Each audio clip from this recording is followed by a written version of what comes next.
예, 오늘 본문 우리 갈라디아서 우리 6장 우리 6절부터 우리 10절 말씀을 중심으로 심는 대로 거두리라. 우리 심는 대로 거두리라 하는 제목으로 우리 함께 은혜를 나누기를 소원합니다. 성도들 가운데 나는 예수 믿고 구원받았으니까 내가 죽으면 난 천국 갈 수 있을 거야. 여기에 이제 만족하는, 여기에 멈춰버린 그런 분들도 종종 만나게 됩니다. 사실 이것은 우리 신앙생활의 첫 단추를 끼우는 거거든요. 물론 대단히 중요한 겁니다. 그분은 신앙은 있지만은 생활이 빠져버린 겁니다. 근데 신앙생활이 대단히 중요합니다. 왜냐하면 언젠가 우리가 마지막 날 우리 주님 앞에 섰을 때, 그때는 우리 주님이 우리를 심판하실 때 우리 행한 대로 심판을 하신다 말씀하셨거든요. 믿음으로 심판하는 그게 아니라 이미 벌써 갈라지는 거죠. 믿는 자들 가운데 그냥 아무것도 하지 않고 그냥 우두커니 있다가 온 사람하고 정말 주의 말씀에 순종하게 애쓰고 섬기고 그렇게 한 분들하고 그 모든 것을 다 내가 너희들이 행한 대로 갚아주겠다 하셨거든요. 그런데 이게 얼마나 중요한지 모르는데 많은 분들이 이 신앙생활에 대해서는 손을 놓고 있는 분들이 많다는 거죠. 그렇지 않으면은 그냥 큰 것은 따랐으니까 다른 것은 남들만큼 지금까지 해오던 만큼 그렇게 해도 되는 것처럼 그렇게 생각하는 분이 많이 있는데 그렇지 않다는 것을 오늘 말씀을 통해서 우리 깨닫고 도전받는 저희들 되기 원합니다. 어떤 분들은 에베소서 2장 8절에 말씀에 은혜 받고 만족하는 경향이 있습니다. 에베소서 2장 8절 너희는 그 은혜에 의하여 믿음으로 말미암아 구원을 받았으니 이것은 너희에게서 난 것이 아니요 하나님의 선물이라. 은혜로 인하여 믿음으로 말미암아 구원받은 것, 이거 하나님의 선물이다. 아멘. 정말 귀한 일이죠. 그러나 그 다음으로 넘어가질 않습니다. 하나님께서 우리를 구원하신 목적이 있다는 거죠. 우리를 축복하신 목적이 있습니다. 의도가 있다는 거죠. 거기에 눈을 떠야 되는데 나 구원받았어. 나 축복받았어. 거기에만 멈춰있단 말이죠. 아주 중립에 있는 것을 보게 되는데요. 우리 에베소서 2장 9절 말씀, 하나님께서 우리를 구원하신 목적이 있다는 겁니다. 우리 같이 읽겠습니다. 시작. 우리는 그가 만드신 바라. 에베소서 우리 2장 9절 조금 번역이 다른 것 같네요. 2장 9절 같이 읽겠습니다. 2장 10절 말씀 죄송합니다. 2장 10절 시작. 우리는 그가 만드신 바라 그리스도 예수 안에서 선한 일을 위하여 지으심을 받은 자니 이 일은 하나님이 전에 예비하사 우리로 그 가운데서 행하게 하려 하심이라. 그래서 그리스도 예수 안에서 선한 일을 위하여 지으심을 받은 자니, 즉 우리가 예수 그리스도를 믿는다면, 구원받았다면 이제는 주님이 기뻐하시는 그 선한 일을 위해서 열심을 해야 되고 선한 일을 위한 친백성이 되어야 됩니다. 그런데 그 부분은 별로 관심이 없단 말이죠. 그것은 목회자나 선교사님들이 하는 일이고 우리같이 바쁘고 힘들고 피곤한 사람들은 그냥 주일날 교회 와서 예배드리고 나 그것으로 만족해. 우리 신앙생활은 삶의 전 영역이지 주일날 교회 와서 예배하는 이 부분에 국한된 것이 아닙니다. 우리는 직장에서, 가정에서, 이 사회에서 정말 주님께서 우리에게 맡겨주신 귀한 사명, 그 사명을 우리가 이루어가는 우리가 되기를 소원합니다. 오늘 본문은 이렇게 우리에게 도전하고 있습니다. 우리 갈라디아서 6장 7절 말씀, 스스로 속이지 말라. 하나님은 업신여김을 받지 아니하시나니 사람이 무엇으로 심든지 그대로 거두리라. 심는 것과 거두는 것, 자연 법칙 아닙니까? 하나님께서 노아 홍수 이후에 노아에게 약속하셨습니다. 이 세상에 씨를 심고 거두는 것 앞으로 계속 될 것이다. 그래서 하나님께서 약속해 주셨습니다. 그래서 이 심는 것과 거두는 것은 자연 법칙인데, 이것은 자연 법칙에만 해당되는 것이 아니라 도덕적인 것, 정신적인 것, 영적인 것에도 법칙이 있다는 겁니다. 우리가 심는 대로 우리가 거둘 수 있다는 거죠. 심지도 않고 거두려고 하는 것은 스스로 자신을 속이는 거라는 거죠. 그것은 하나님을 업신여기고 하나님을 무시하는 거라는 겁니다. 제가 목회하면서 때로는 이제 우리 성도들이 떠나갈 때 몇 가지 유형들이 있단 말이죠. 그 중에 하나가 제일 이제 마음이 아픈 것은 이곳에 있으면서 신앙이 성장하지 못하고 변화되지 못하는 그런 모습입니다. 왜 그럴까요? 교회를 잘못 선택해서 그런 걸까요? 내가 10년, 20년 그 신앙생활 했는데 왜 변화가 없습니까? 마치 이스라엘 백성들이 광야 이제 40년 거의 마무리되는 그 시점에 정상군 사건을 통해서도 왜 우리를 말이지 가나안 땅에 인도도 안 해놓고 우리한테 뭐 잘해준 거 우리가 복받은 게 뭐가 있냐? 뭐 변화된 게 뭐가 있냐? 그게 원망을 했죠. 어떤 목사님이, 어떤 성도님이 한 15년간 신앙생활 하다가 교회를 떠나게 됐는데, 목사님, 저는 좀 다른 교회 가서 신앙이 성장하면 좋겠습니다. 근데 목사님이 질문하면, 성도님, 집사님, 그동안 이렇게 교회 나오시면서 기도로 좀 심은 거 있습니까? 저 없는데요. 성경 공부 이렇게 할 때 거기에 잘 참석해서 성경 공부를 한 적 있습니까? 아니요. 소그룹 모임, 또 구역 모임, 목장 모임에 좀 참석해서 서로 좋은 시간 한 적 있습니까? 아니요.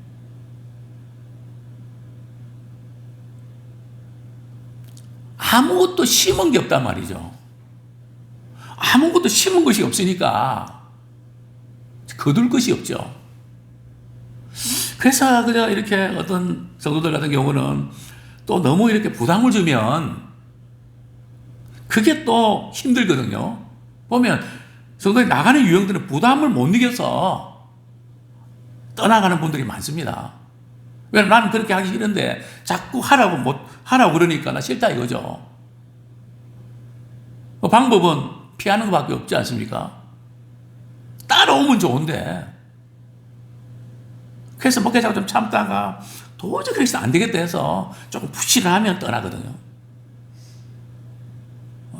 좀 바로 뭐 좀 이렇게 잡아주고 이렇게 하려고 그러면 떠납니다. 항상 그게 아주 똑같은 패턴으로 움직인단 말이죠. 중요한 것은 우리 신앙생활 하는 데서 무엇을 심는가? 우리가 심는 만큼 거두게 되어 있습니다. 자, 그런데 목사님, 뭐 교회 열심히 봉사도 하고 뭐 그렇게 했는데 변화가 참 잘 안 나타나는데 그건 왜 그렇습니까? 자, 첫 번째 우리가 점검해야 될 것이 8절 말씀입니다. 그래서 그런 겁니다. 같이 한번 읽겠습니다. 시작. 자기의 육체를 위하여 심는 자는 육체로부터 썩어질 것을 거두고 성령을 위하여 심는 자는 성령으로부터 영생을 거두리라. 이제 우리는 자기를 위해서 육체를 심지 말고 성령으로 심어서 영생을 거두기 원합니다. 그러니까 내가 신앙생활을 육체대로 했냐, 성령을 따라 했냐, 이것을 점검해 보면 안다는 거죠. 내 말과 내 생각과 내 행동이 과연 누구를 위해서 했냐, 누구 때문에 그렇게 신앙생활 열심히 했냐?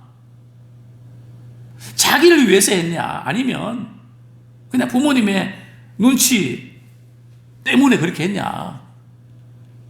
정말 주님의 사랑과 은혜 감격에서 주님의 몸된 교회와 주님의 영광을 위해서 했나?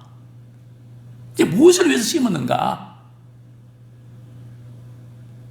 나쁜 씨는 나쁜 열매를 거두게 되어 있습니다. 그래서 저는 농사 안 했지만 씨를 이렇게 뿌리는 사람들은 씨의 상태를 점검해서 나쁜 씨는 다 버리고 좋은 씨를 고른다고 그럽니다.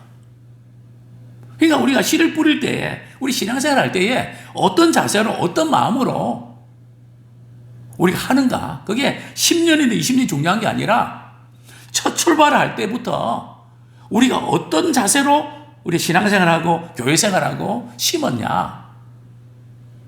아무리 우리가 직분을 받고 목회자고 선교사를 할지라도 육체를 위해서 심으면 그것은 썩어질 것이고 결국은 험한 것을 거두게 되어 있다는 거죠. 거둘 것이 없다는 거죠. 그러나 성령으로 정말 하나님의 사랑의 간격에서 영혼을 사랑하는 마음으로 우리가 기도하고 물질로 봉사하고 또 우리 은사를 사용해서 섬길 때 이 성령으로 심는 자는 영생을 거두게 돼 있다는 것입니다. 그래서 우리가 어떻게 심었는가 거기에 따라서 결과가 달라진다는 거죠. 육체로 심으면 마지막 주님 앞에 섰을 때 주님의 심판대 앞에서 말씀 드릴 것이 아무것도 없다는 거죠. 제가 이전에도 여러 번 말씀드렸습니다. 그분의 신앙생활은 어디서 결정나는가? 죽음 후에 장례식 설교를 준비하면서 결정난다. 물론 세밀한 부분은 마음이나 동기나 주님만이 아시지만 어떤 분은 교회 생활을 오래 하고 이렇게 했지만 참 그분이 주님 앞에서나 교회에서 감동과 영향을 끼친 부분이 뭐가 있을까? 이렇게 찾아보면 그냥 짜내려고 해도 없는, 그죠? 어떤 분은 너무너무 많아서 말이죠. 그냥 뭐부터 이야기될지 모를 정도로 거리가 많은, 우리는 우리 주님 앞에 섰을 때에 잘했다 칭찬받는 믿음의 거리를 많이 만드는 지혜로운 성도가 되기를 소원합니다. 자, 그 다음에 또 우리는 뭘 이렇게 심어야 될까요? 자, 우리 6절 말씀 같이 읽겠습니다. 6절 시작. 가르침을 받는 자는 말씀을 가르치는 자와 모든 좋은 것을 함께 하라. 두 번째 우리가 심어야 될 것은 말씀을 가르치는 자를 위해서 좋은 것을 심으십시오. 말씀을 가르치는 자를 위해서 좋은 것을 심어야 됩니다. 왜냐하면 우리 영혼이 사는 건 하나님의 말씀과 연결되어 있습니다.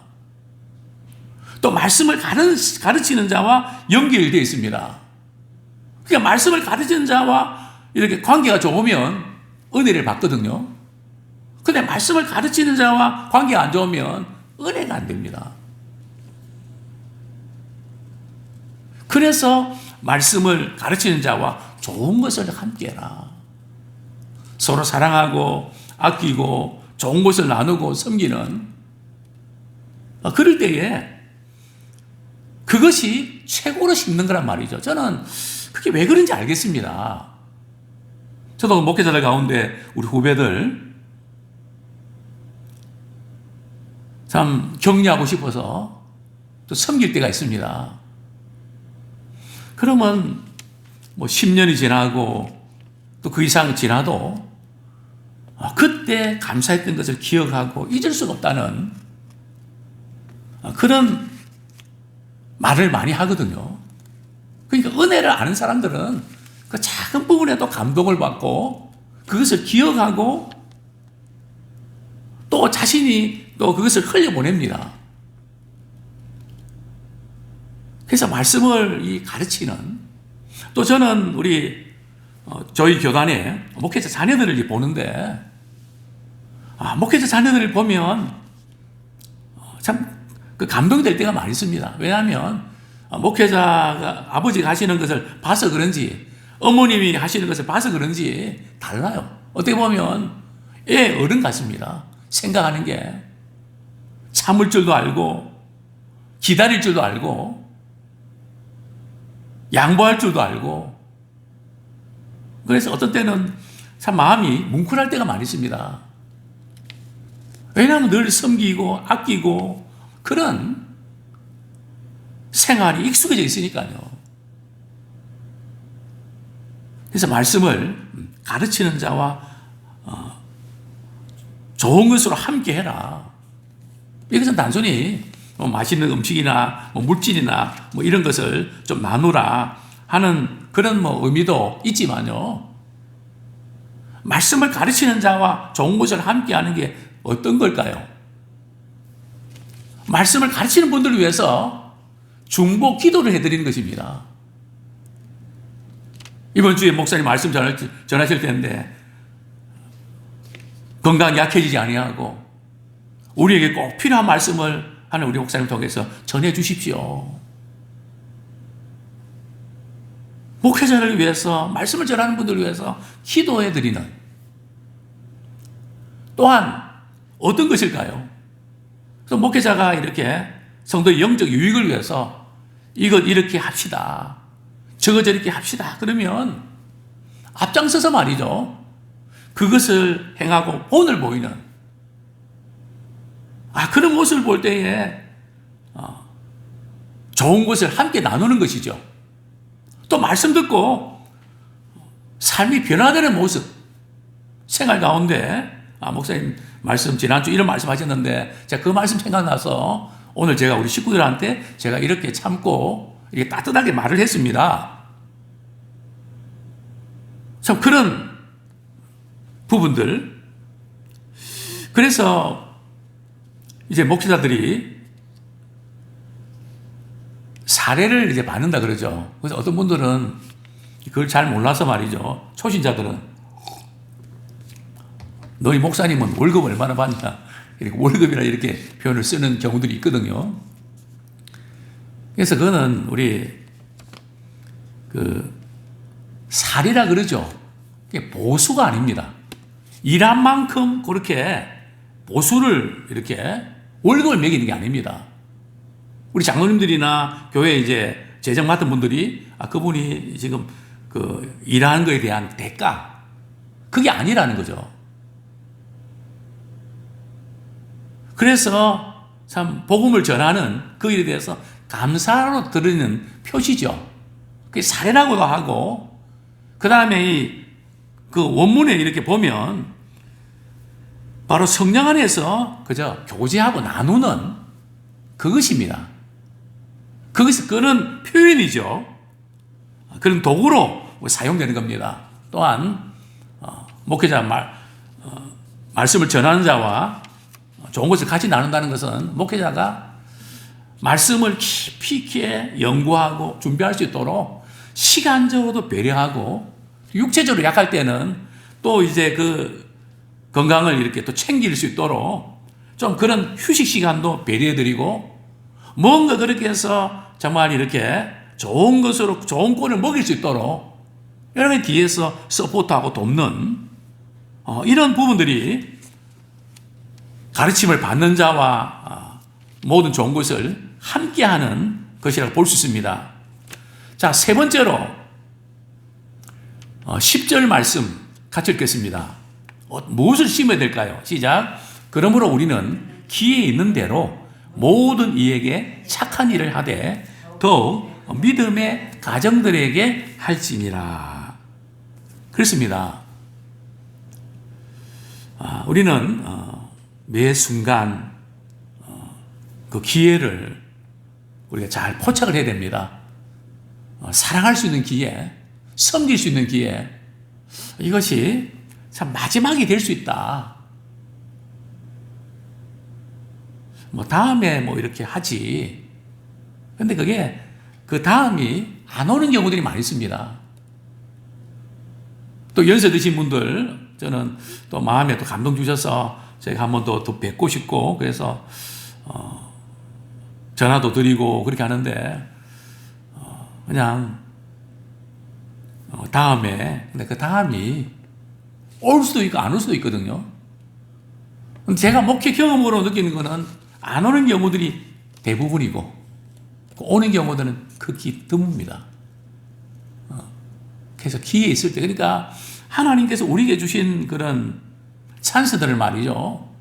부담을 느낄 것이 아니라 물론 우리가 선한 일을 하고 이 섬기는 거 쉽지 않습니다.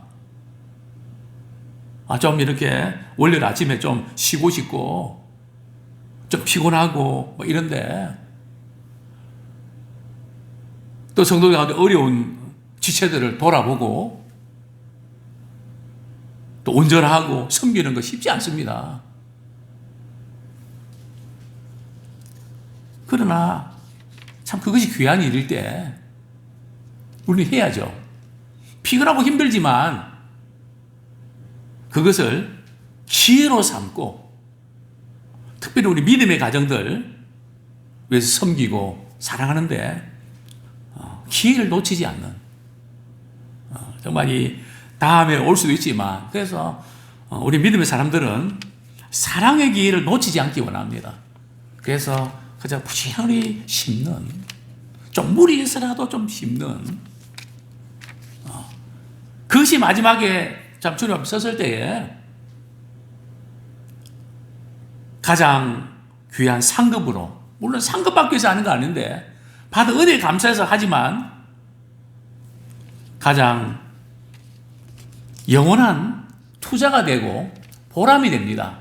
자, 그런데 우리가 이렇게 이 세상에 살면서 우리 심어야 됩니다. 어떻게 심어야 된다고요? 성령을 따라 심어야 됩니다.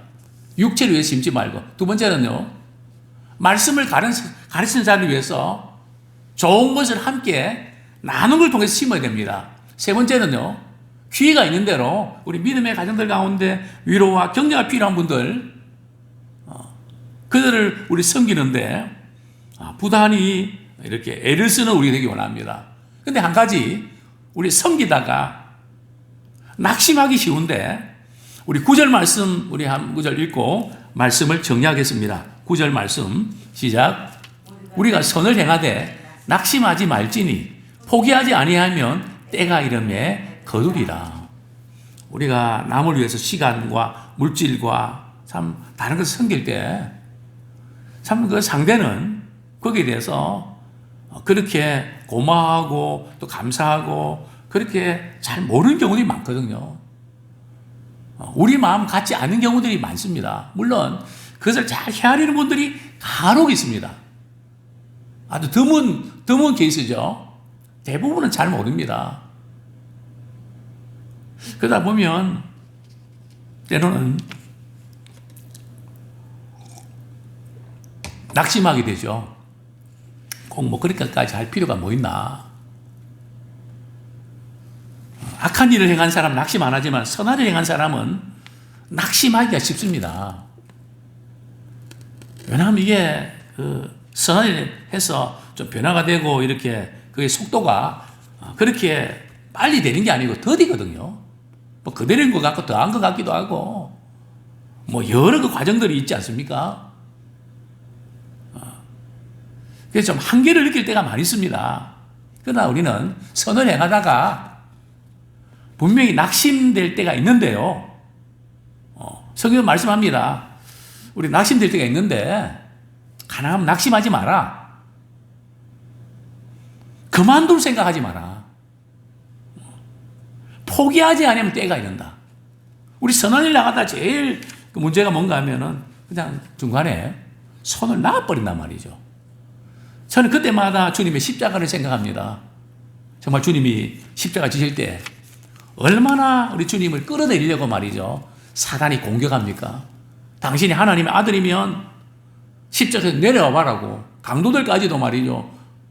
당신과 우리를 이렇게 십자가에서 내려오게 해봐라고. 그럼 우리가 믿겠다고. 뭐 능력이 없습니까? 예수님 하실 수가 있죠.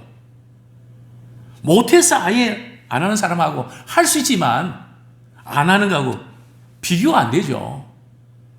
근데 주님이 정말 못해 먹겠다. 다 못 참겠다. 너 인간들하고는 내가 이렇게 하고 싶지 않다. 그냥 십자가에서 내려오셨더라면 어떻게 될 뻔했습니까? 주님이 끝까지 십자가 지셨거든요. 참 우리가 이 싸움인 것 같습니다. 우리가 선한 일 하다가 참 때로 낙심되고 나는 여기까지가 아닌가. 참 목회자도 수없이 그런 고민과 갈등을 합니다. 우리가 교회를 섬기는 우리 장로님이나 권사님이나 우리 집사님들도 마찬가지죠.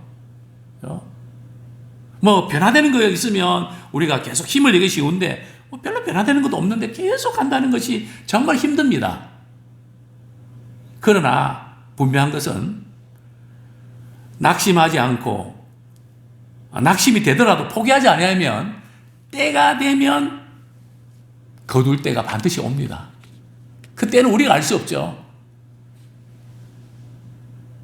저도 카톡 이 설교를 계속 보냅니다. 한편으로는 미안하고요. 제가 한 30분 걸리거든요. 제가 몇 년 동안 이렇게 30분 이상 이렇게 보내는데 어떤 분들은 반응이 그냥 매번 오는 분도 있습니다. 바로 말이죠. 근데 어떤 분들은 반응이 없고, 물론 그거 매일 말이죠. 그거 이렇게 여는 거 쉽지 않죠. 그러나 저는 선물로 생각하고 드립니다. 어떤 때는 또 좀 미안한 마음도 들고요. 바쁜 뭐 카톡 이것저것 많이 오는데, 그러나 이 생명의 말씀을 살리는 것이니까 간혹 한 번 듣더라도 사는 거다. 그러다가 어떤 분들은 연말쯤 되면 말이죠. 답장이 옵니다. 예. 아무튼 금년 말이 되면 또 답장이 올 줄 압니다. 또 답장이 안 오셔도 괜찮습니다. 저 말씀 듣고 하나님 주의 위로와 도전 받는다면 저는 그것을 족합니다. 오늘 불렀던 우리 복음성가처럼 주님이 기억하시면 족하리. 우리 주님이 기억하시면 족하다고 하는 그 말씀 붙잡고 주님 앞에 서는 그날까지 우리 시간, 물질, 건강, 재능, 기회를 다 동원해서 정말 주님을 기쁘시게 하는 그 일에 우리 힘쓰고 또 많은 사람을 유익하게 하고 감동시키고 그 영혼이 구원받고 하나님부터 가까이 나가는 그 자리에 이룰 수 있도록 우리가 해산의 수고를 잘 감당하는 우리 모두가 되기를 축원합니다.